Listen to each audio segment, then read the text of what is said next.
Masya Allah begitu sujud banget sakit dimumulai jeung mulyana tapi dia diantelkeun kana tanah.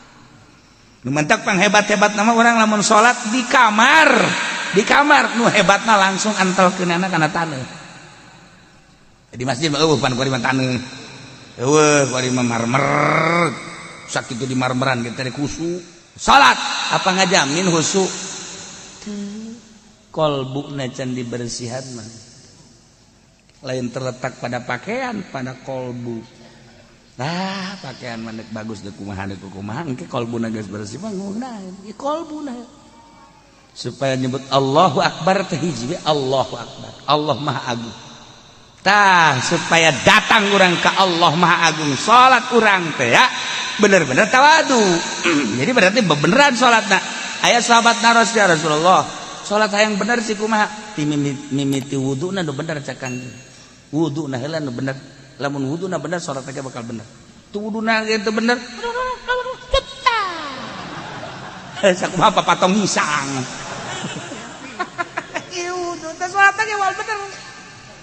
Wuduna heula nu rapi hadirkeun beres salat. Miraheun bakal.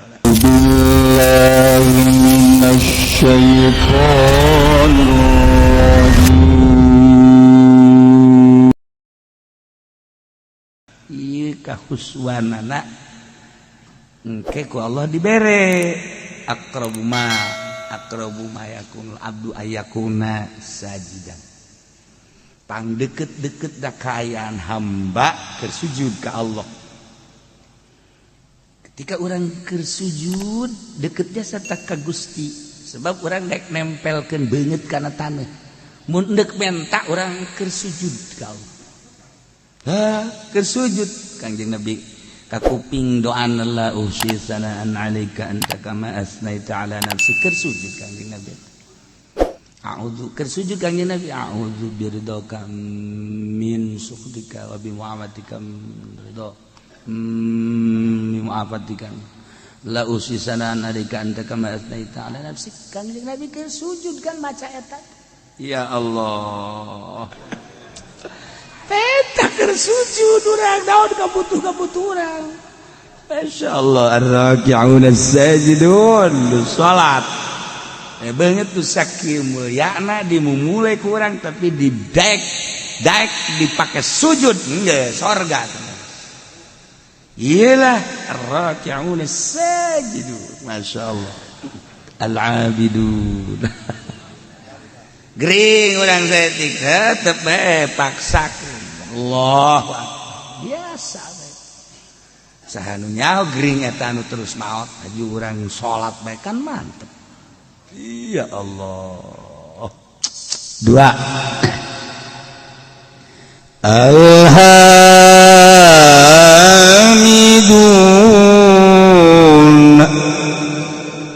Anu mararuji kabeh ka Allah ala kulli hal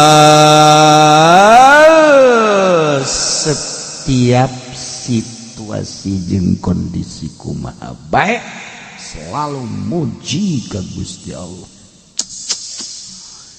Jelema anu muji ka Gusti Allah dek teu muji kumaha atuh dek teu muji kumaha sabenerna mah ka Gusti Allah.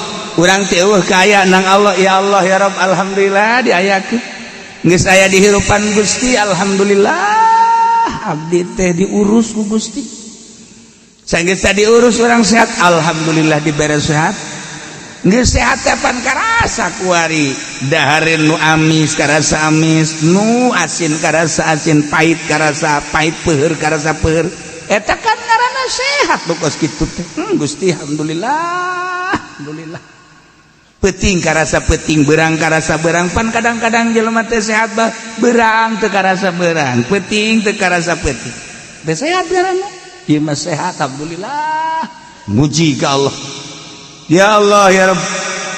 Ketika orang dibere gering sales mah masih muji alhamdulillah lah sapira sales mah batur mah lumpuh urang dibere laleles tapi bisa kere lempang alhamdulillah Gusti kekarek dibere leles batur mah geus teu bisa lempang dibere orang geus teu bisa leumpah alhamdulillah Gusti batur mah teu bisa diuk abdi mah diuk bisa keneh bisa urang teh mah diuk tuh kan bisa diuk tapi teu bisa leumpah alhamdulillah batur geus bisa diuk-diuk acat bari mah bisa ngedeng doang tapi robah mah bisa batur bae teu bisa robah-robah acan abdi mah ya alhamdulillah ngedeng mah bisa robah bisa ngomong mah ngeunah kadak dibere pararanas beungeut bae ge batuk saeutik aju bae teruskeun salat neng bilang aing mah geus baal salat bongan ku Allah dibere gering Gusti Allah tolol teh budak ku aing nyoba ka sia muji terus ka Gusti Allah alhamdulillah لأن الله أخبر عن أهل الجنة بأنهم يحمدون الله تعالى sebab Allah ngabejaan ka urang kabehan tentang ahli surga bahwa ahli surga teh maruji selalu ka Gusti Allah dina Al-Qur'an dijelaskan wa akhiru da'wahum anil hamdulillahi rabbil alamin selalu maca alhamdulillahi rabbil alamin wa akhiru da'wahum tung undanganana ucapanana ahli surga alhamdulillahi rabbil alamin takkan jeung nabi kana nabi idza atahul amru yasruhu qala alhamdulillahilladzi bi ni'matihi tatimmus shalihat idza atahul amru bi kurhi qala alhamdulillahi ala kulli hal lamun kangjeng kadatangan perkara nu ngabungahkeun macana alhamdulillah bi ni'matihi tatimmus shalihat tapi lamun nilai hiji perkara kadatangan hiji perkara pika embungeun macana alhamdulillahi ala kulli hal ya Allah ya Rabb masyaallah tuh ya awwalu man yud'a ilal jannah yaumal qiyamah alladzina yahmiduna Allah ala kulli hal fis-sarra'i wad-dharra pangheulana jelema anu disambut anu digerokeun anu diprioritaskeun ilal jannah ka surga yaumal qiyamah jaga di poe kiamat alladzina yahmiduna Allah ala kulli hal jelema-jelema anu maruji ka Allah tina setiap tingkah fisarra'i wad-dharra kabeh ge atuh Allah tinggal muji bae geus ka Gusti Allah mun hayang pangheulana digerokeun ka surga geus bae urang selalu bersyukur muji ka Gusti Allah dengan bahasa alhamdulillahirabbil alamin sok biasakeun ti kuari hiji at-taibun dua al-abidun tilu al-hamidun as-saihun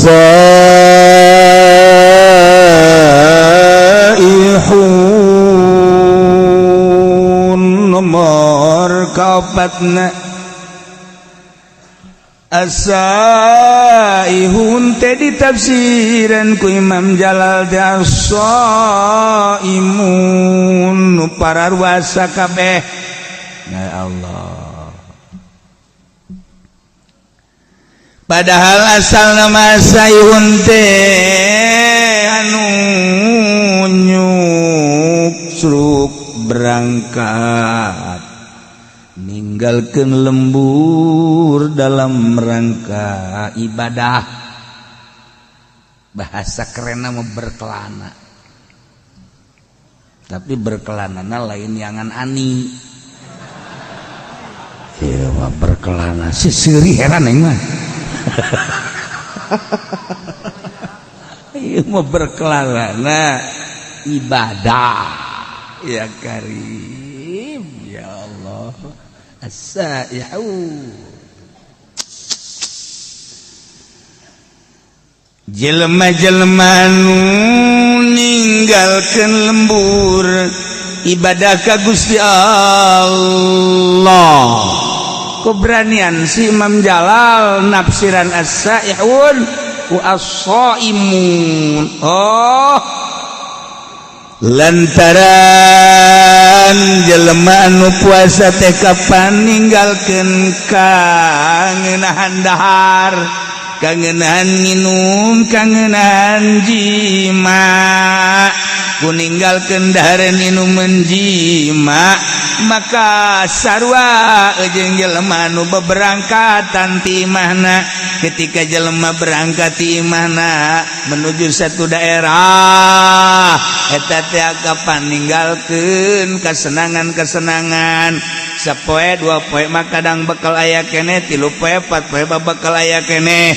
Tapi kabelah ditu mah lazat adalah geus bekal. Ketika geus bekal nyana tawakkaltu alallah, na eta saihun nu puasa ge kan kitu.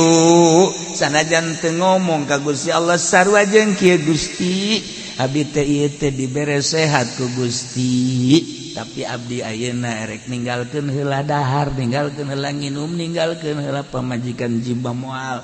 Lantaran abdi teh ieu teh rek berangkat ka Gusti, ieu mah hayang menang ridho Gusti.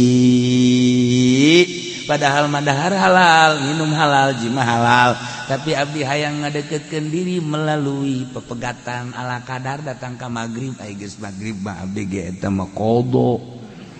Daharna ge eta mah nu biasa sapiring jadi 3 piring. Ai sia naonan goblok cek Allah. Ai ini pepegatan ulah rosa teh gatu magribna.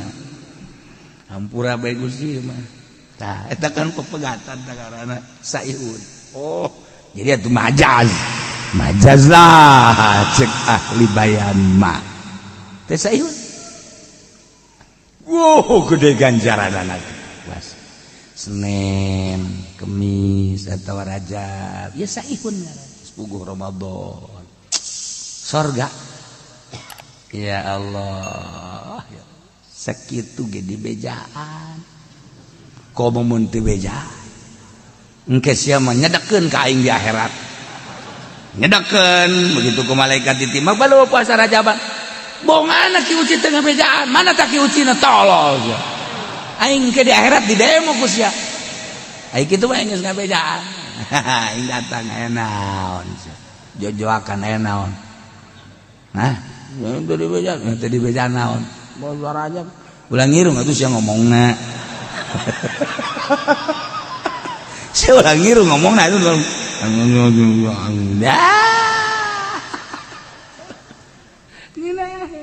aing malahan nyedekeun ka sia. As-saihun ya Allah ya Rabb. Ya. Nomor kahiji as-saimun tapi wakil cek sakalma.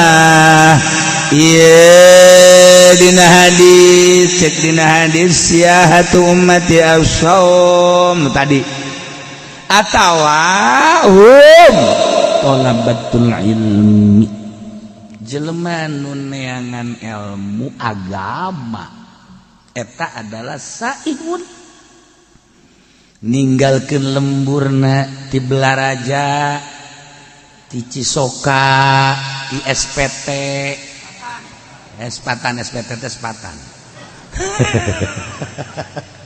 di Bogor ya diqurakeun suka taneuh suka bumi maksudna pan digelag-lagas ninggalkeun lembur ngaji neangan ilmu Allah saihun surga. Eta keur carita masih keneh saprovinsi urang lewat Jawa Tengah, Jawa Timur, makin jauh makin gede ganjaran. Wah, cenah urang mah kamisro. Wah, habis di jero. Cangro kacang di jero, sukro suuk di jero, babari comro oncom. Urang Sunda mah babari. Nyieun ngaran teh babari cilok, aci dicolok. Cireng aci digoreng ya bebari jasa guys. Waduh, nyen ngaran sadaek-daek bae. Ha. 3 9 aya deui basreng bakso digoreng semacam disebut jauh tinggalin zaman tah sayhun teh talabatul ilmi santri-santrian sebab yantaqiluna min baladin ila baladin fi talabihi katilu sayhun teh al-guzzat al-mujahiduna fi sabilillah jelema perang ngaluhurkeun agama Allah. Masya Allah saihun Kangjeng Nabi zamtana minal ukli wal syurbi wal wiqai wasada ala nafsi abwaba syawatin fatahat alaihi abwabul hikmah wa tajallat lahu anwaru alimil alamil jalal saihun teh jelema-jelema anu pararuasa ninggalkeun dahar nginum jima hayang menang ridho Allah berarti jadi pepegatan jeung kalazatan dunia di mana-mana jelema nahan dahar nahan minum nahar jima jeung nahan jima jeung pemajikanana nutup lawang syahwat Kangjeng Nabi eta teh bakal infatahat alaihi abwabul hikmah bakal kabuka lawang-lawang hikmah wa tajallat lahu anwaru alamil jalal bakal ebre cahaya alam jalal mentak Kangjeng Nabi leuletikana kieu baheula man akhlasa lillah arba'ina sobahan zaharat yanabi'ul hikmah min qalbihi ala lisan saha jelema anu ngamurnikeun ngaikhlaskeun ngabersihkeun tina dahar nginum jeung jima puasa 40 poe bae bakal zaharat yanabi'ul hikmah lahirlah sumran-sumran hikmah timbul tina qalbuna bakal kana lisan engke lisanna bakal dibimbing ku Gusti Allah sebab qalbuna bersih 40 poe ulah dahar ulah nginum ulah jima jeung pamajikan 40 poe 40 peuting paeh bisa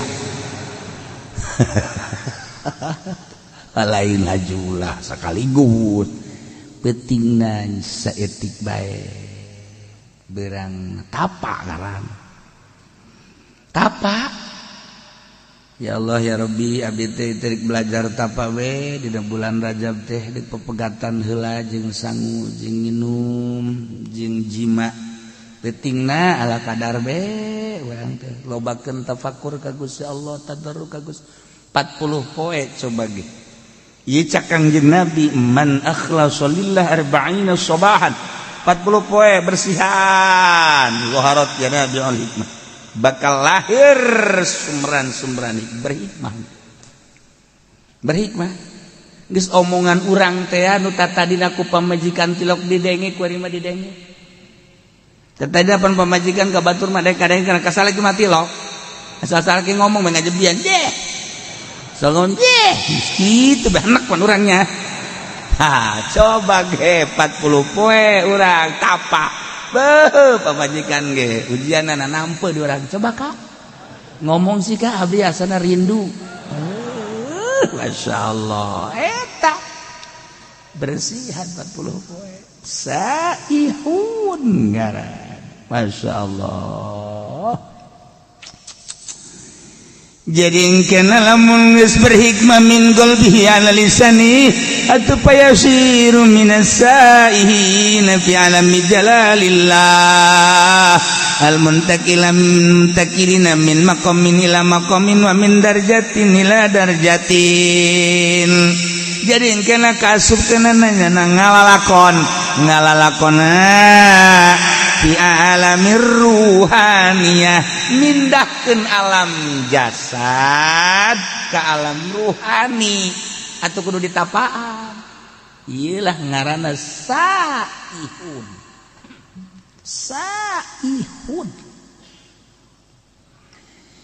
di Bani Israel baheula teh aya hiji perguruan di mana-mana asup kadinya guru rohani. Kita puasa tapang ngaranna riyadhah 40 poe 40 peuting. Lanjut ku ari ge masih bala di Israel di Bani Israel. Asal geus tapa 40 peuting deuleu jeung degena berubah.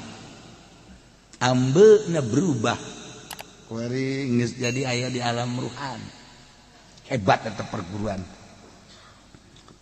rohani mun kuari thariqah nu asli. Nah aya hiji jelema asup ka dinya eta teh bagi teh tukang zina lacut mabok aing asup ka perguruan ieu lah riyadhah nya 40 penting biasa bae cara itu sesuai jeung aturan guruna baturna lah lulus nya mah henteu batur lulus nya mah henteu dedeuleun batur geus beda dedengean geus beda perasaan geus beda nya mah tetep bae ngabaged laporan ka guruna cenah cakangjeng nabi man akhlasa lillah 40 sabahan yuharat yanabiul hikmah min qalbi ala lisan kula geus kurang kumaha cenah ieu geus ninggalkeun lembur ninggalkeun dahar ninggalkeun nginum ninggalkeun jima tapi kok batur lalu lulus kula henteu mana ucapan kangjeng bau nungtutnya na cek guruna tenang dipandian ku guruna pandian doa bareng guru bareng sia doakeun ku guruna di mana ieu sih kasalahanana menta ka Gusti Allah ya Rabb ieu budak teh hayang bener tapi ieu geus diriyadhahan 40 penting masih keneh di mana kasalahanana dibere ilham ternyata orangnya anak jadah anak zina bahkan indungna masih zina keneh jadi gangguanna ti indung gangguanna ti indung langsung didatangan ku guruna nyai wah order ya siapa tuh nyokan bakar sorban meureun anggap order bae kecuali si eta elos aduh yaksi bangsana babernya lu datang teh pajadik mau order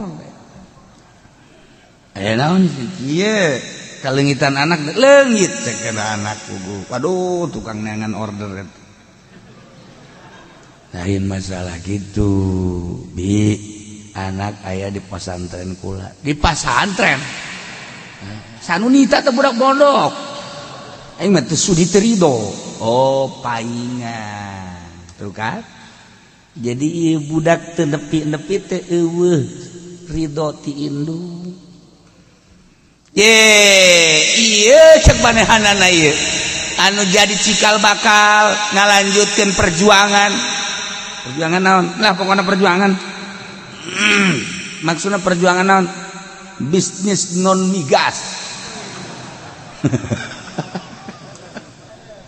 oh ya anak kula horeng pesantren paingan ku kuliah teh angan nu bae tah mah ridokeun bae nya binya ridokeun anak geus pesantren di imah di ditu bahkan geus 40 bener leungit geus 40 poe ieu ngajakan apa hayang sorangan manehanana hayang mengabdikeun diri ka Gusti Allah lantaran kaya miskin beungar nu kukumaha ge bakal pae becek man lah mani ngabdikeun diri bae ayeuna riyadhah masyaallah teh budak ku suci-suci teh pikiranana padahal dibere dahar tina hasil non migas Tapi ya budak naon itu jadi bagus. Saya tuh diridokeun atuh geus itu sabodo jana dek ibadah mah ka Gusti Allah. Balik deui geus diridokeun ngadoa deui. Memeh ngadoa ceuk anakna, mama abdi kuari geus berubah. Pemikiran abdi dedeulana indung. Tah diru jadi urang deuk usahaan mentek ngajenjes bae. Indung ditoler-toler mah. Urang dek naon indung tak indung pengabdian urang ka Allah tapi wasilahna kudu aya ridho indung birrul walidain Masya Allah cak guru date sia kudu perasaan we kuari mah geus hayang naon cenah hayang jeung Allah tah eta geus teu hayang diberenan teu hayang atuh mah geus jeung Allah tah urang teh ibadah supaya datang ka dinya tah supaya datang perasaan teh jeung Allah. Urang mah dongeng doang pan. Atuh dongeng doang mah riado henteu naon henteu. Kita puasa Senin Kemis bolos. Kita puasa Rajab bolos. Kita Ramadan hampir. Kumaha. Asaihun. Masya Allah. Indah ya ka makom ruhani. Kurang puasa beta puasa nyetikan tapi dahar mah dahar tetap minum tapi seetik beda ge perasaan lain deui dedelan lain deui aju embung ka mana-mana embung ka mana-mana sayhud tuh kan ya kari lailah jelema mukmin anu bakal dibebungah ku surga 8 nomor kahiji at-taibun nomor kadua al-abidun nomor katilu al-hamidun nomor kaopat al-asaihun jelema nu pararuasa ninggalkeun kalazatan dunia menuju ridho Allah atawa talabatul ilmi ninggalkeun lembur demi untuk meraih ridho Allah melalui ilmu Allah. Teu asup salian teh ilmu Allah mah. Ilmu teh kan kabagi dua, aya ilmu dunia, aya ilmu akhirat. Nu dimaksud di ilmu akhirat. Ilmu dunia mah kacau bae. Ilmu dunia nama ilmu dunia nu lain ilmu akhirat ilmu dunia kacau ieu mah ilmu akhirat. Atawa guzat al-mujahiduna fisabilillah. Mantap Kangjeng Nabi Isa disebut Masih Saihun Masih Isa Al-Masih Ibnu Maryam Isa. Masih teh nya mah teu boga tempat. Kangjeng Nabi Isa mah teu boga tempat tinggal. Matak lempang we terus mah dakwah terus. Masih Ibnu Maryam. Teu boga tempat. Mantak urang kuari riweuh amat teu boga tempat bagi kudu membingung. Kangjeng Nabi Isa mah teu boga. Teu boga yang sajengkal-jengkal aja. Ya Allah. Nu laloba ge ditaringgalkeun ku urang geus itu urang kumaha Allah bae. Cenah dibere alhamdulillah, teu dibere alhamdulillah. Tah supaya datang ka dinya tah. Hes.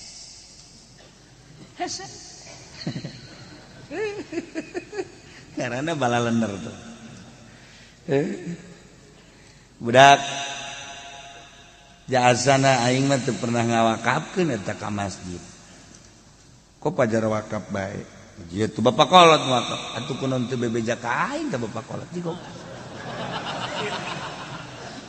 Kahayang aing Bapak Kolot ngawakafkeun teu bebeja ka aing. Geus aing masjid dijual.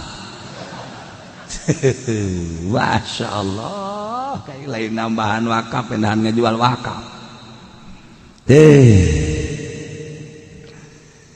lalakon telamun geus nyaritakeun alam ruhani teh kapan kudu aya anu ngatur tentang ruhani ngaranna eta teh ilmu batin. Ngurusan ilmu zahir mah gampang kadeuleu kumata, tapi ngurusan ruhani mah anu bahayana jelema anu encan usul ka Gusti Allah geus milu-milu ngurusan batur ngabeat tita zikir milu thariqah ka manehanana dengan catatan kena mayar maharna make emas. Goblok meureun ruhani sih make mahar hikmat mah geus kitu bae. Eta loba murid engke teh abeh loba murid aya loba murid bapan alhamdulillah balum mere salah atau aing mah yang loba murid teh lain masalah aya dibere abeh agung abah agung aing kulobaan mangke salah. Nu mentak mun encan usul ilallah ulah osok ngabeat batur sorangan deh heula. Sorangan geus datang ka mana perasaanana aju aya tanda jelema nu geus usul teh aya tanda minimal 3 tandana minimal geus teu bisa dibohongan. Geus ketika aya jelema nu ngasup-ngasupkeun thariqah saha guruna anu kan aya tanda.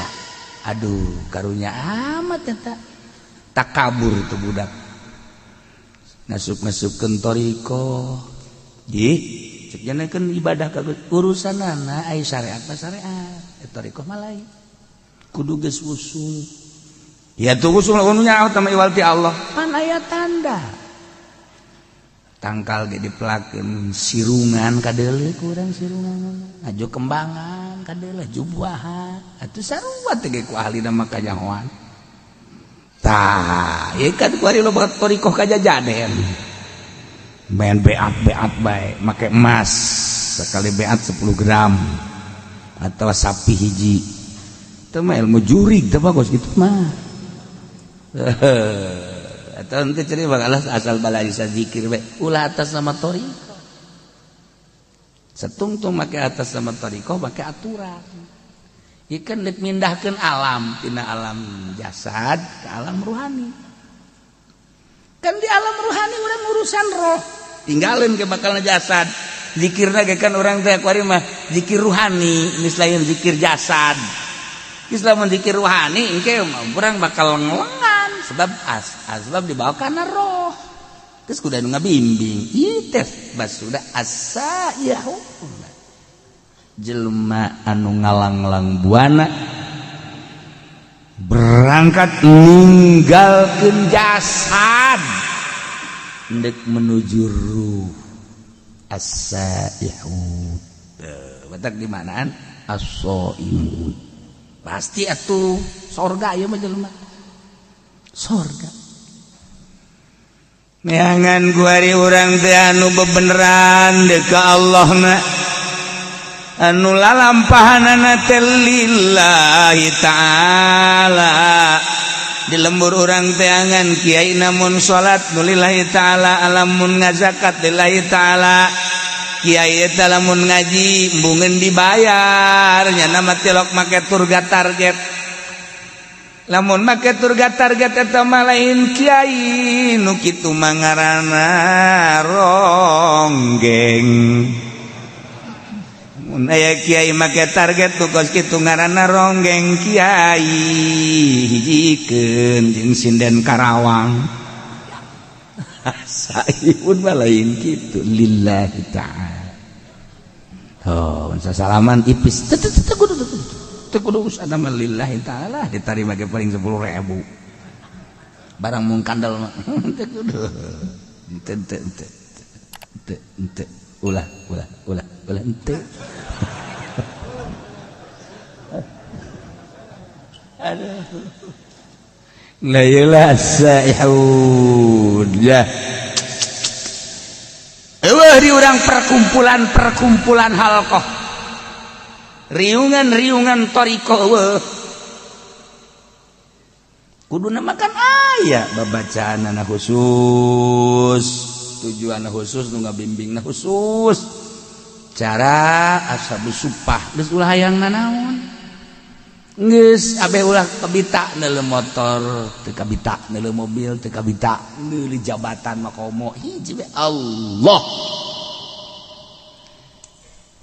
lah cenah kiai ulah kos kitu cenah ngomongna kumaha cenah mun jelema kos kararitu engke ieu sanu ngurus negara ulah waka ngomong kitu sia teangan aya nu daekeunna goblok ye ulah sok aju ulah ngomong kitu cenah kiai beusi jelema kararitu kabeh ulah waka ngomong kos kitu aya nu endegna je digantung sia ku aing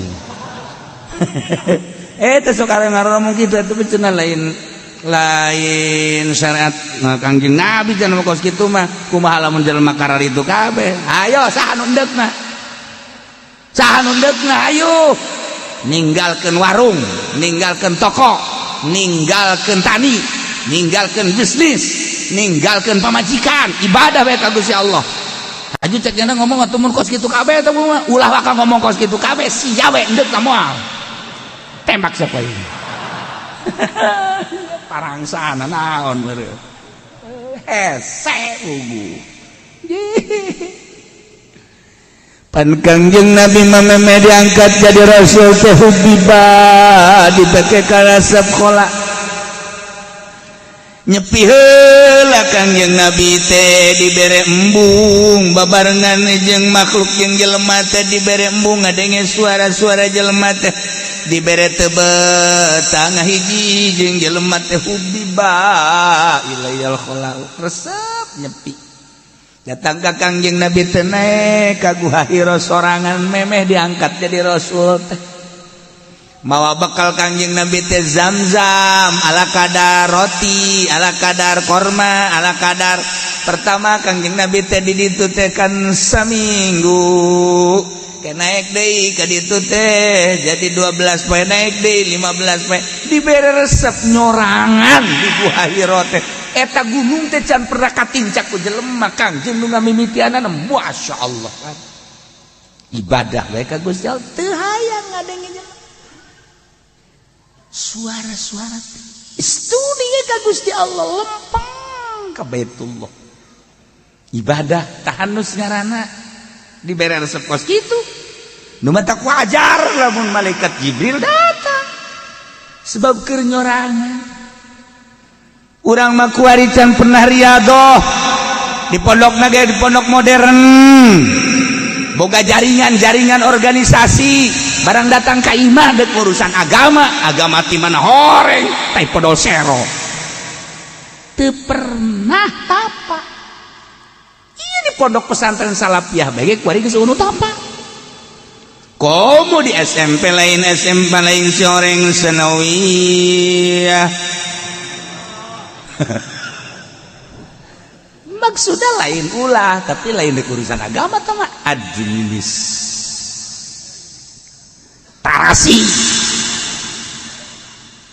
ulah dipotong atuh kiai sekaligus ngomongna ke admini jeung terasi kan jadi beda ubah aing bae aing ngomong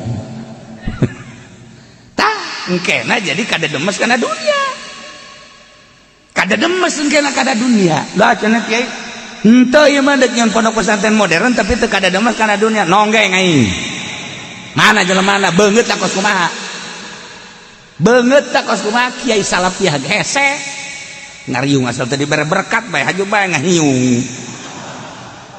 ulah sok kasinggung ieu mah deuk nyaritakeun ge lain nyinggung hese maksudna hese mantak neangan kiai nu asup ka Golkar lillahi ta'ala mana coba kiaina mana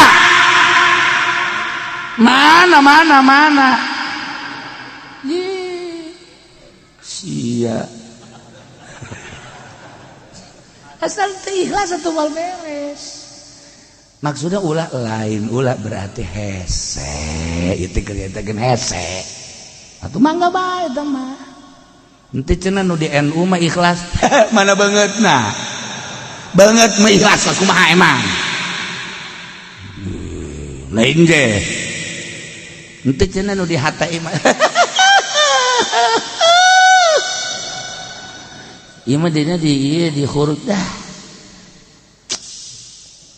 maksudna kumaha kieu kudu riyadhah heula geus beres hasil riyadhah ket teu hayang kana dunia nafsuna geus bisa dielehkeun hasil riyadhah hiji waridu di deuleu agama mangga deuk dicing di NU macang caya deuk boga organisasi mangga deuk di HTI sakae deuk di Hurud di Muhammadiyah sabodok geus ikhlas jasa aja deui mah deuk di Golkar bae lantaran ieu mun kiayan mangga asal ulah resep geus kana dunia demi agungna bangsa jeung nagara aing deuk cicing di Golkar aing deuk nyieun yayasan teu hayang aing mah kana dunia ieu mah bener-bener ngadidik atuh mangga tuh kan hasil riyadhah heula ke karasana mahnit jelema lamun geus tersep kana dunia urang hayang deket tapi lamun resep bae kana dunia urang embung okos ka Habib baheula mah urang resep jasa ka Habib teh lantaran teu resep dunia ya sing iki mah mengkonon ka kiai deh ka kiai ka guru baheula mah kan diajeng-ajeng mama sumping kuari mah itu guru datang deui karena ke minggu kamari ku geus datang deui bejakeun aing eueuh kitu geus teu hayang ka pagejeun guru goblok ulah disalahkeun habibna ulah disalahkeun kiaina nu disalahkeun kepribadianana cinta dunia ajakan ngaji ku kabehan nongkrong sapeker dulur ayo orang ngararaji teu hareangeun masyarakat kunaon lain deuk ngaji di benak hatina hayang dibere di benak hatina hayang meuli ban setipan pun siang hooh bersihan riyadhah ngaranna sok geura di gunung urang cicing udag ku jelema di leuweung urang cicing di udag ulah aya hayang dibere ulah hayang dunia hiji Allah as-saihu puasa teu dahar teu ginu mah gampang tapi puasa ulah hayang dunia mantak lamun hayang lu sahabat datang ka Kangjeng ya Rasulullah kenal abdi mah ieu teh hayang luhur mungguh Gusti ibadah abdi hayang dihormat ku jelema ulah menta ulah menta dihormat ku jelema satungtung sia menta moal dihormat jeung bakal dijauhan ku jelema kok bekos itu sia Rasulullah sebab dunia dipake karesep ku kabehan siana resep atuh besi kacokot kan ku sia usahakeun sia ulah menta bahkan batul mere ge ku sia ulah ditarima coba ge mun teh diudag ku jelema coba abdi rek meraktekeun dipraktekeun ku sahabat teh masyaallah datang ka ngarumpul di sisi imah ya ini kamarana iya kula iya mawa iya korma iya mawa roti iya mawa iya yang kadahar henteu aing mah teu hayang geus teu hayang ari tuh henteu imah yang kadahar bae antri jelema mun kuari antri ka Haji Pendi ditarima ngawarung aing teu kudu balanja ceknya lah ieu sakit tolol di mah rokok diberean dijual roti diberean dijual kabeh dijual nah ceknya ieu teu kudu modal emang dek tolol mah gampang asayuda hese asayuda teh ye kudu berangkat madak di manaan ku aso imun teh eta teh lain sembarangan nomor kedua talabatul ilmi santri eta kan santri teh ninggalkeun lembur jauh ka dulur ka indung ka bapak sanggeus cicing di pondok ngaji bae haju indung jeung bapana kadang-kadang pohoan nu kuduna mah sabulan dikiriman deui bani mah poho sabulan setengah can dikiriman deui pan eta budak mah terbengkalai teh di pondok teh ya masyaallah nyana ge ngalamun bae aing siboga bapatan teh ieu aduh ya Allah ya Rabbi aja budak lah balik bae mah jatuh dikiriman balik waalaikum ngomong saji jasia balik ieu aja nanaonan sia balik tuh lain disambut nanaonan Bang kuduna makan mikir heuh aing telat ieu ieu mah lain nanaonan sia balik ye teu pan eta henteu lamun nyeri hate anakna kulantaran anak nangis nu dileuna Allah. Gas aing mah kajian teu dibiayaan ge ku Gusti Allah ja kiaina ge mere dahar ieu ka aing. Tungtuna mah neumleukeun we paan. Tah ieu lah badal ini pegatkan tina segala mah. Teu gede ganjaranana. Masyaallah puguh guzat mah. Ieu mah teh dibandang as-shaimun. As-saihun lalakon ibadah ninggalkeun alam jasmani menuju alam ruhani. Ieu carita tafsir as-shaimuna. Di jero deui atuh eta teh tadi ngalep ngaranna. Sakumaha dongeng tadi. Raki'una sajidun anu raruku kabeh jeung nu sarujud al musallun tegasna nu sarolat.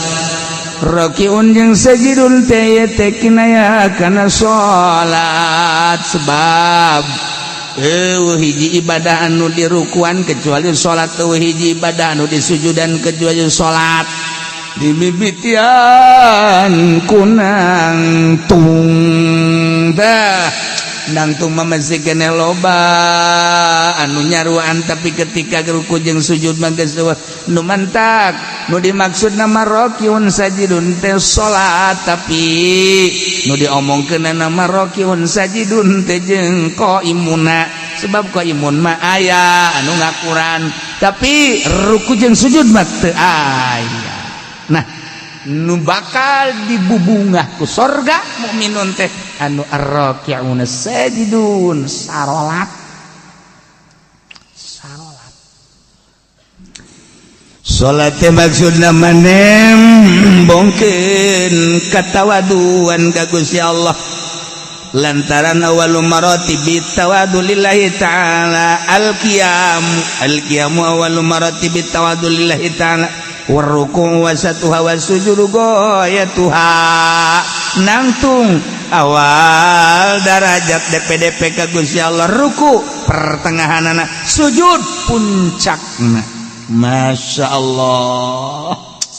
Jadi salat eta adalah nudukeun kana kudu tawadu ayana dina sujud tawaduna adalah sujud geus kudunya watuh annal maksud minus shalah nihayatul khudu wa ta'zim. Kebanggaan di diri urang adalah beungeut awak urang teh anu dibanggakeun ku urang beungeut sebab iyalah nu paling dihareup boga sinar beungeut jeung boga harisma. Urang lamun neuleuh beungeut SPM serem atawa beungeut jawara mata beureum kumis mablang jagot sempong awak kuru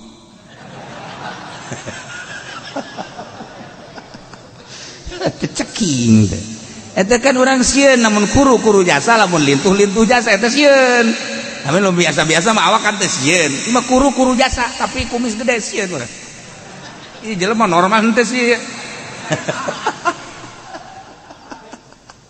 Morpinis. Sieun.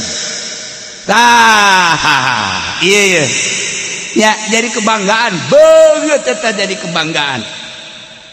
Jelema pang takabur deui jelema nu teu daek sujud. Sebab ieu lah teu daek diantelkeun kana taneuh. Saat si kasep, saat si ganteng, saat si gelis, saat si hebat, tetapi manehanana daek wudu kemudian sholat Allahu Akbar diperhatikan kan ku Gusti Allah nangtung awal maratibit tawadu rukunya na Masya Allah begitu sujud beungeut nu sakitu dimumule jeung mulyana tapi dia diantelkeun kana taneuh. Nu mentak pang hebat-hebat nama orang lamun sholat di kamar nu hebatna langsung antelkeunana kana taneuh. Di masjid mah pan kuari mah taneuh. Eueuh kuari mah marmer. Sakitu di marmeran kita teh kusu. Urang mah ke samping pang bagusna pamer. Pamer teh urang kita mah tamer. Urang tamer nyana pamer.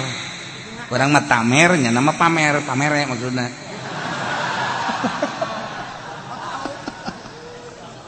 Samping nupang bagusna, baju nupang bagusna, sajadah nupang bagusna. Ya, di jero masjid nupang bagusna, kopiah nupang bagusna, geus kabeh pang bagusna. Salat apa ngajamin husu? Kolbuna can dibersihan mah. Lain terletak pada pakaian, pada kolbu. Pakaian mandek bagus deh kumaha engke kolbuna geus bersih mah ngeunaheun. Ieu kolbuna. Supaya nyebut Allahu Akbar teh hiji Allahu Akbar. Allah Maha Agung. Supaya datang urang ka Allah Maha Agung, salat urang teh ya bener-bener tawadu. Jadi berarti beneran salatna. Aya sahabatna Rasulullah, salat hayang bener sih kumaha? Ti mimiti wuduna nu bener cak Kangjeng. Wuduna heula nu bener. Lamun wuduna bener salat teh bakal bener. Tu wuduna ge teu bener. Sakumaha papatong hisang. Ieu wudu teh salat teh wal bener. Wuduna heula nu rapi hadirkeun beres salat. Mudahan bakal ieu kahuswanana engke ku Allah dibere. Aqrabu ma yakunul abdu ayakuna sajidan. Pang deket-deket da kaayaan hamba keur sujud ka Allah. Ketika orang keur sujud deketnya sarta ka Gusti, sebab orang dek nempelkeun beungeut kana taneuh. Mun deuk menta orang keur sujud ka Allah. Keur sujud Kangjeng Nabi ka kuping doana la usyi sanaan alaika anta kama asnaita ala nafsi. Keur sujud Kangjeng Nabi. Keur sujud Kangjeng Nabi, a'udzu biridhaka min sukhtika wa bi mu'amatika ridha. Mu'afatika la usyi sanaan alaika anta kama asnaita ala nafsi. Kangjeng Nabi keur sujud kan maca eta. Ya Allah, ya Rabb. Urang ge mangtak naon sih? Urang keur sujud majikan kan ngadengekeun. Wah, kaji kunaon ceurik.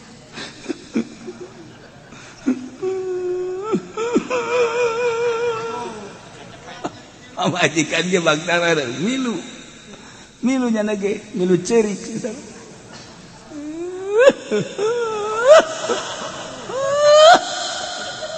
Ajeuna urang hayang ceurik bae. Sia naon milu ceurik? Di kakak itu ceurik bari sujud hayang naon? Goblok.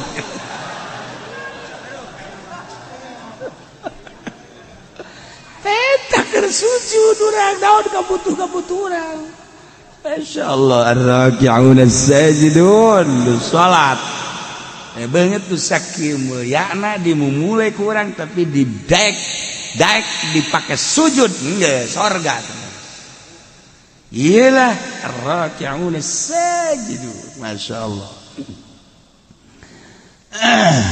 الآمرون بالمعروف والناهون عن المنكر. Urang nu nyaritakeun salat nya ieu keur carita bae heulanan Sayyidina Abu Bakar Siddiq radhiyallahu salatna 2 rakaat nya nama penting. Sholli sunat tahajud rakaatin Allahu Akbar 2 rakaat doang ngan saquran.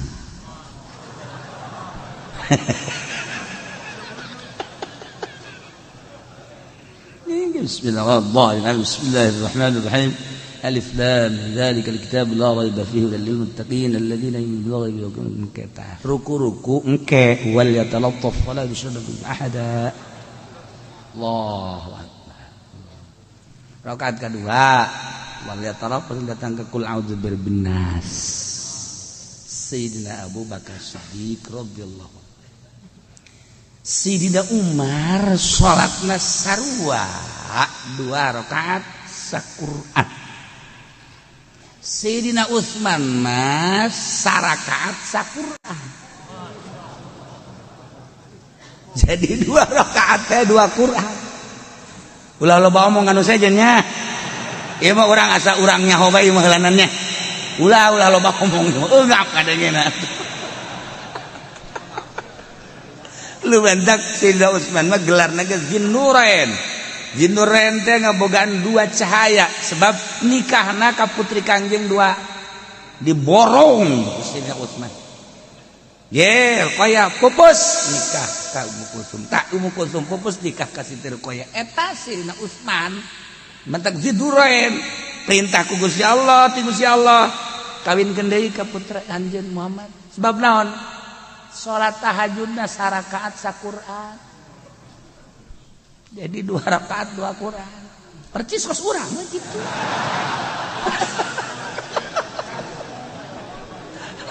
Murigak bulu ngadengena. Ya Allah ya Rabbi Nurin. Masyaallah karim. Hei, saya cerita kerana. Tuh sarua Sayyidina Ali ge kos kitu badak Khulafaur Rasyidin kumaha nandinganana. Ye. Ese ngomongkeunana urang. Insyaallah karim. Kabelah dina dihitung ku urang, dihitung pembacaan. Lamun hayang tamat teh hayang tamat coba. Kurang dikejar. Lamun urang sajuz seperempat menit. Seperempat jam. Berarti kan sajam sabaraha? 60 menit. Dalam sekolahna teu naik meureun budaknya. Kunaon kadinya jawabanana. Inditkeun pod.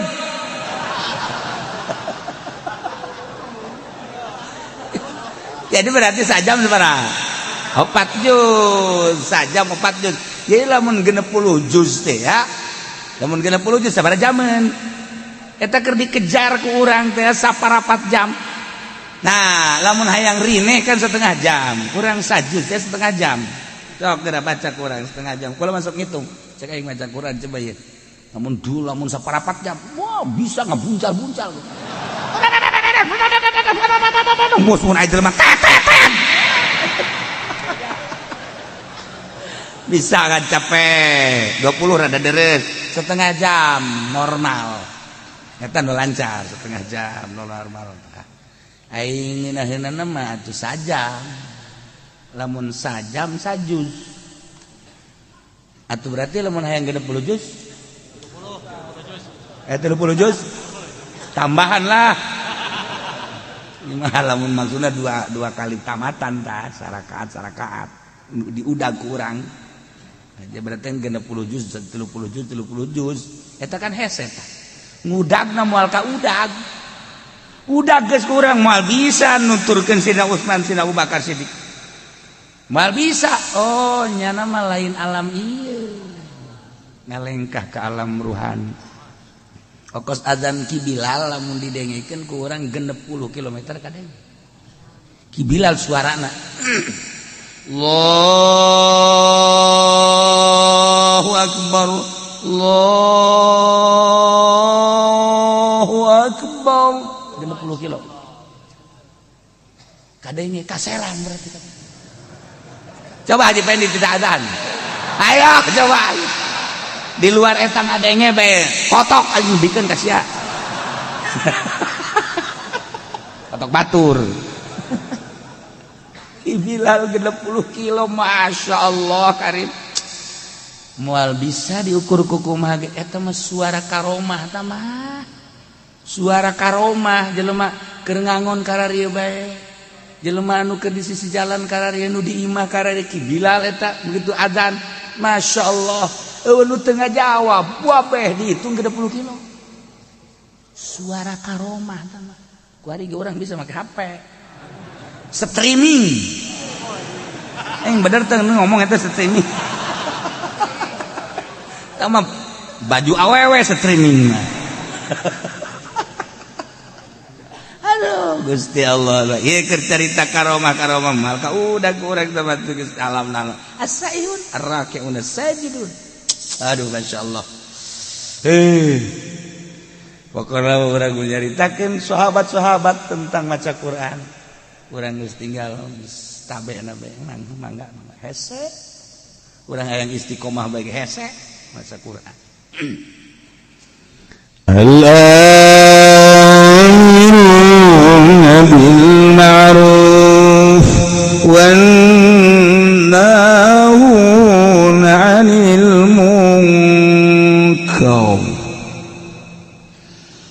anu bakal dibere pangbubungan surga teh mukminun anu selalu merentahkan kehadean.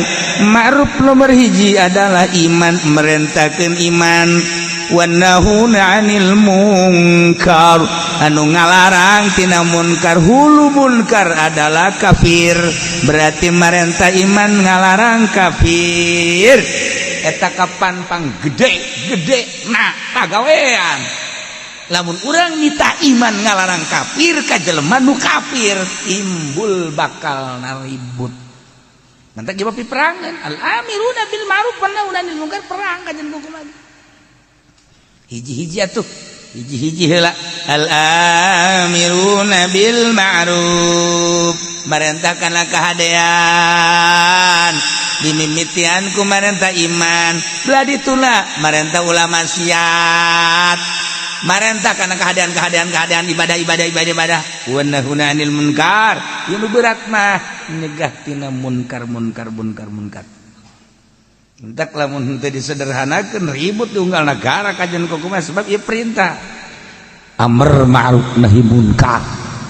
Kuari dibalik kuari mah amr munkar nahi ma'ruf. Dari boh. Merentah munkar, ngalarang ma'ruf. Kuari dilobang kuari, ya Allah ya Rabb. Geus urang aya mah sabisa urang bae, amiruna bil ma'ruf, sabisa urang naon nu ku urang bisa diparentakeun jeung naon nu ku urang bisa dilarang. Cara urang bae melalui pengajian, melalui rajaban, maulidan jeung sajabana urang terapkeun al-amiruna bil ma'ruf wan nahuna 'anil munkar. Sabisa-bisa orang, sebab teu bisa kuari melalui birokrasi di negara. Geus lepas negara tina amar ma'ruf nahi munkar. Lepas. Nyana mah geus teu urusan amar ma'ruf nahi munkar, geus lepas. Masyaallah, karim lepas. Urusan nyana mah APBD, APBN, proyek. Urusan agama eueuh. Sementak ditegoran ku Gusti Allah, banjir, angin, gempa, tegor ku Gusti Allah. Ulah kamalina anteuing sia teh hari rup teh marukan kumaha. Kos pangeran bae sia. Aingin langit, aingin bumi, aingin sia, aingin Quran, sia ditoler-toler. Aing aya, sia nageunan aing, podaran sia ku aing. Dialingan ku Allah. Baji, elingan deh ku Allah, ayo gempa, elingan deh angin. Orang zikir nanti ke waktu aya gempa bae. Subhanallah. Eureun bae gempa seserian deui. Banjir. Subhanallah, masyaallah, la ilaha illallah. Eureun bae banjir, eureun deui. Sak Allah teh banjirkeun deui kitu ku aing ieu. Kita hayu ibadah ka Gusti Allah.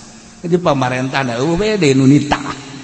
Eueuh nu nitah, kembalilah kepada Allah. DPR teh endahan pasini be, nyung pasini. Hayu nitahan coba tuh. Ditahan babalik ka Gusti Allah, lobakeun istighfar.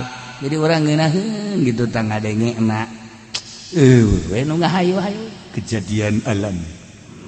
Asal banjir kejadian alam. Gempa kejadian alam, angin kejadian alam, kabeh kejadian alam. Eueuh we kanu bogana ka ditu. Masyaallah. Ya al-amiruna bil ma'ruf wan nahuna 'anil munkar wal hafizuna li hududillah.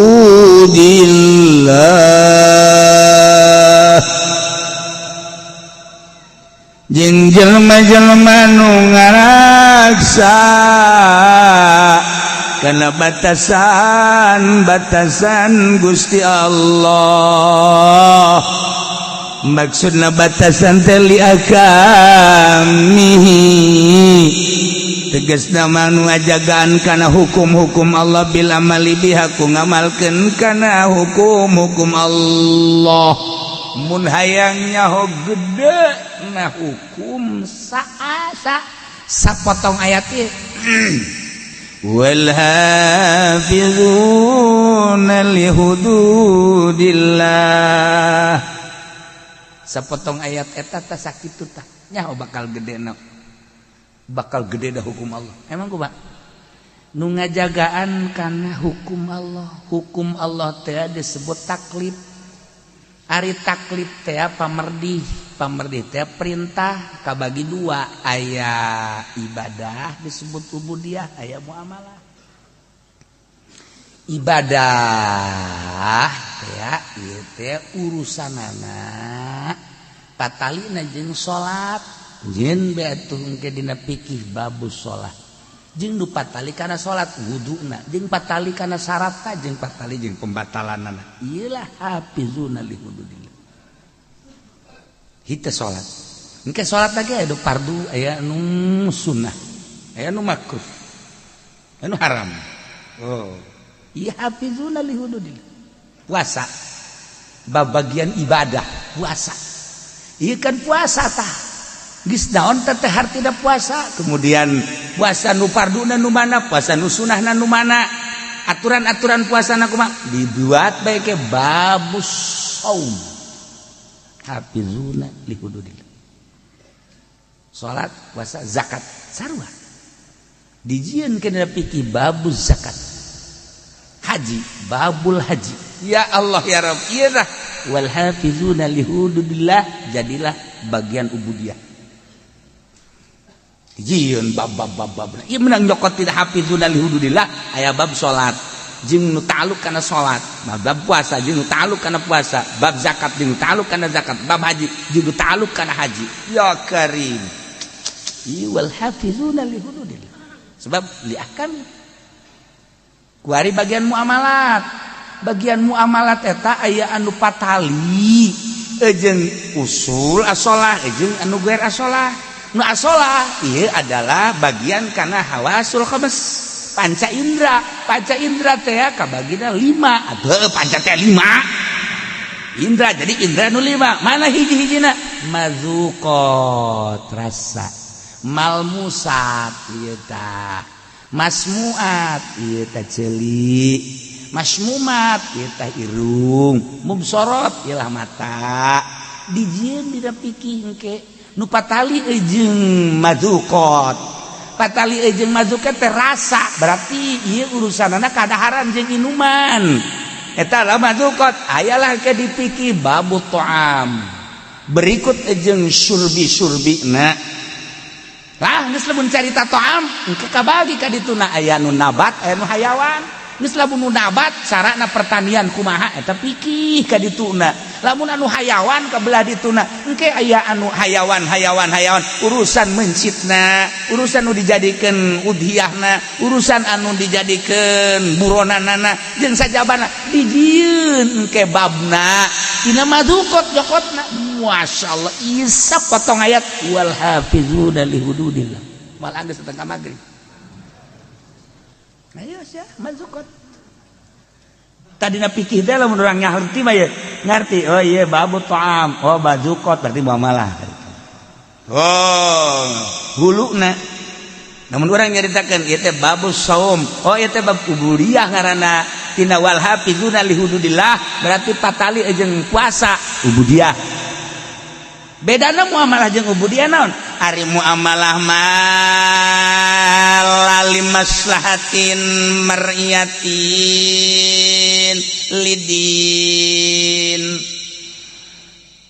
lan kitu la limaslahatin dunyawiyah ari ubudiyah mah lain ka maslahatan bangsa dunia lain ka maslahatan bangsa do bal libasohila mar'iyah din balik ka maslahatan agama ubudiyah jadi nyaritakeun ubudiyah mah nyaritakeun kemaslahatan agama ujung-ujungna akhirat langsung ka bajang patalina jeung urang mahdoh disebutna urang nyaritakeun salat urusanana pribadi urang jeung Allah urang nyaritakeun puasa pribadi urang jeung Allah urang nyaritakeun zakat pribadi urang jeung Allah urang nyaritakeun haji pribadi urang jeung Allah eta ubudiyah ngaranna urusanana pribadi urusanana jang akhirat urusan dunia geus teu urusan duniana engke patalina teh mah jeung hukum di mana-mana ka urusanana mun ngacaukeun karak aya sanksi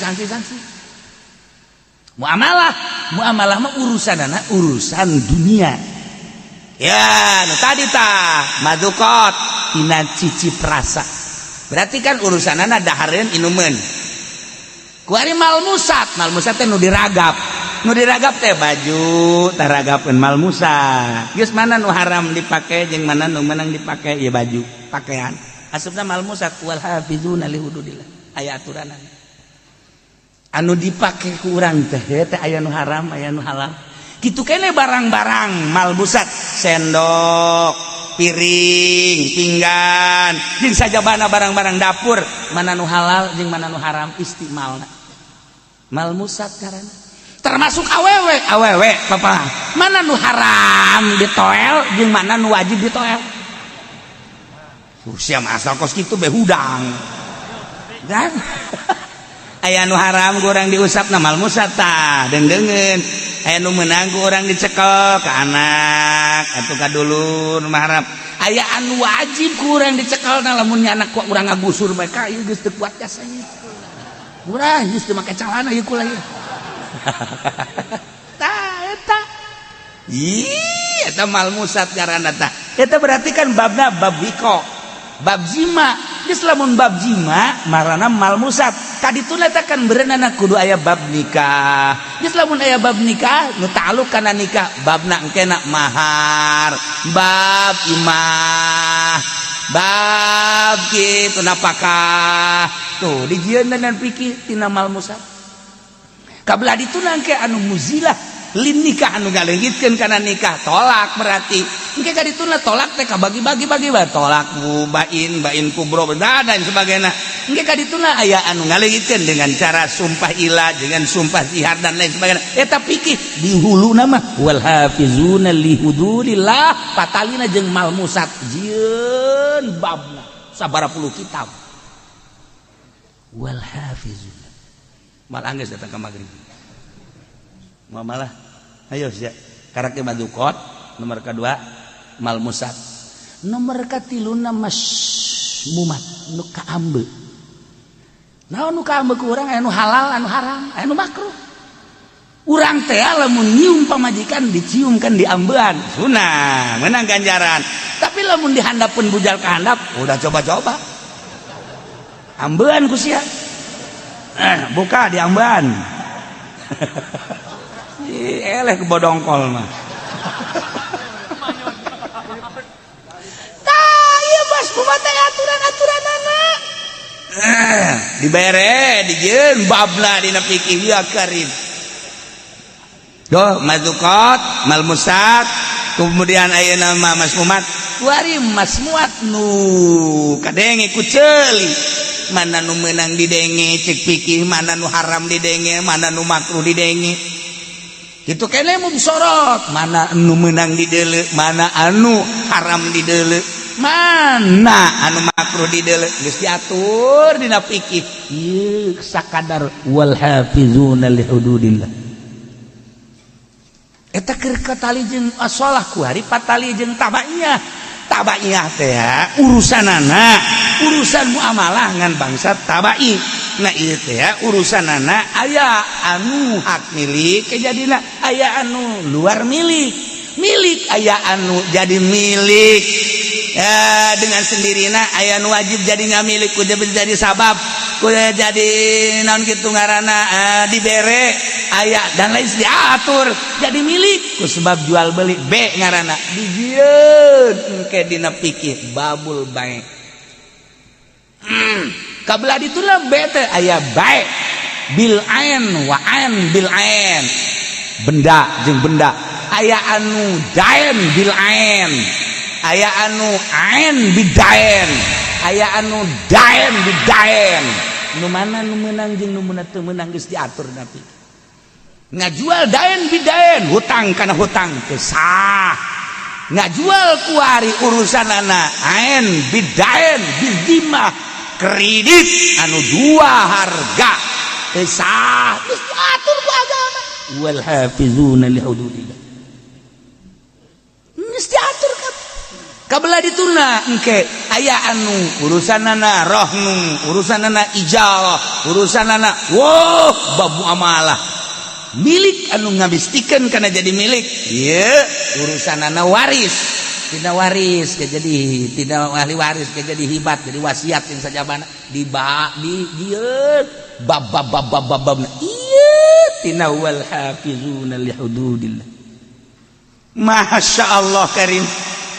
Nah kabelah dieuna aya hak gonimah fae dan lain sebagainya eta teh kakarage kasupkeun kana jalbil manafi sedangkeun kabelah dituna daril mafasid dua hukum teh lamun teu jalbil masoleh daril mafasid urang carita keur jalbil masoleh tak kitu panjangna sabaraha puluh kitab sabaraha ratus jilid bab-bab lah bae tadi tangges pohara tah namun ku urang diatur rinci sedemikian rupa bakal nyaho urang panyokotanana ieu ti dieu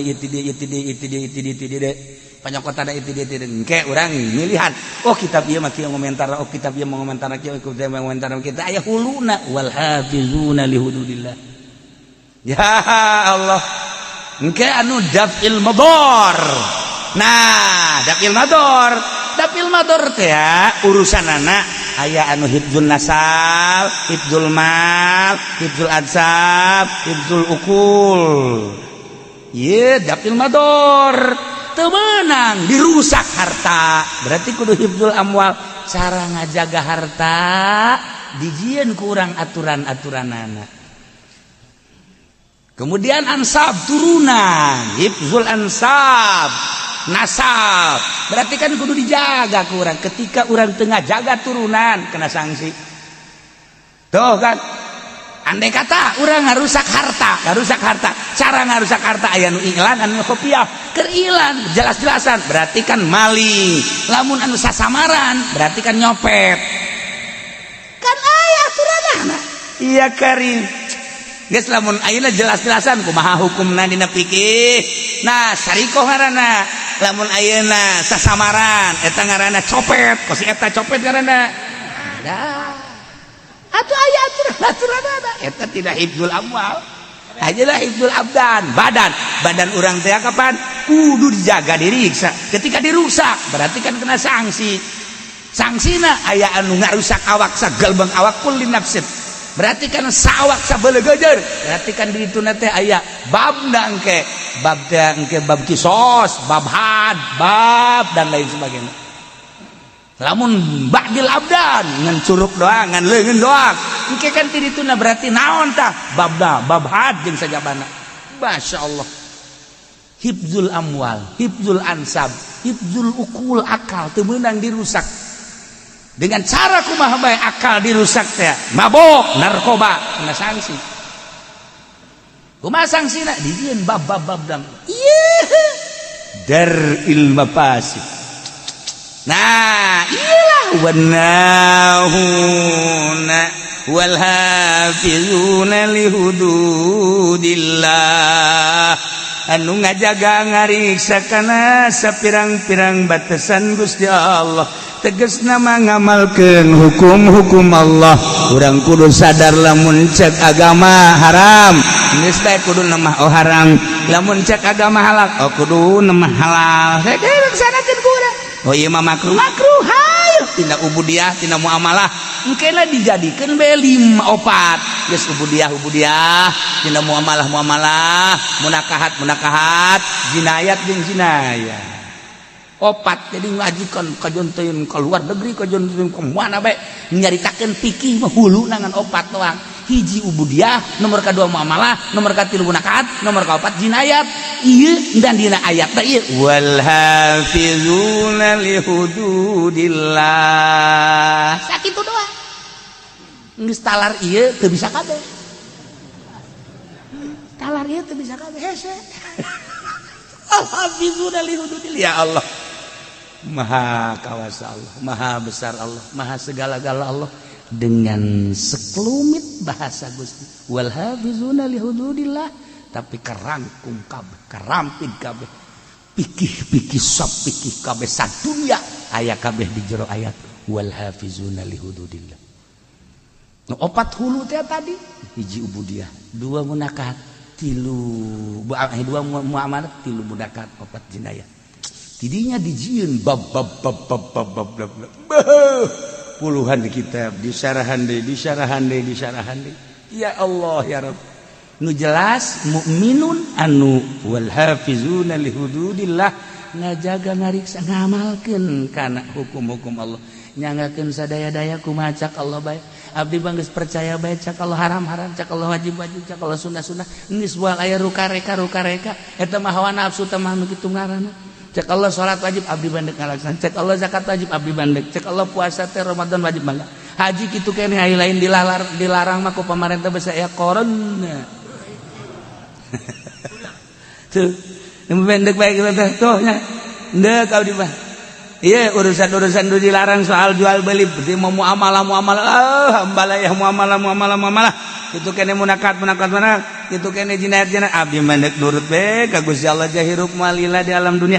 Nah wal hafizuna li hududillah ngamalkeun kana hukum-hukum Allah ieu anu bakal meunang pangbubung wa basyiril mu'minin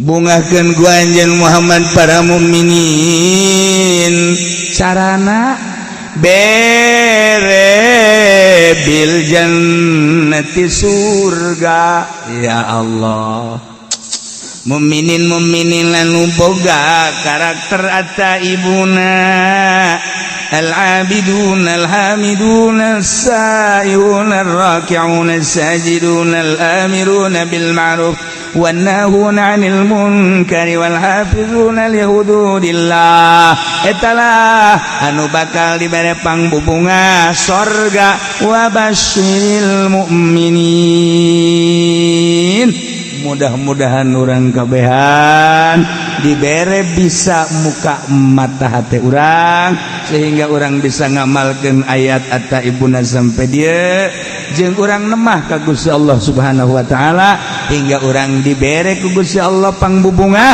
urang kabehan bakal dibere surga kabeh asup ka surga kabeh berangkat menuju surga babarengan jeung guru-guru urang jeung pemimpin-pemimpin urang dihuluan ku Kangjeng Nabi Muhammad